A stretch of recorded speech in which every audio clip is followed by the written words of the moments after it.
Olá, bem-vindos a mais um vídeo da Nascimento, Bancos e Adaptações. Estou trazendo hoje para vocês uma adaptação que nós fizemos neste Escort Sapão, onde adaptamos o banco do Nissan Tiida de tecido, banco com regulagem de altura, e também fizemos a adaptação dos apoia-cabeça do banco traseiro.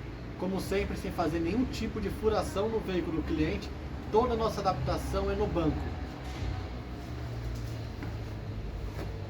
Banco com alavanca para regulagem de altura, para baixo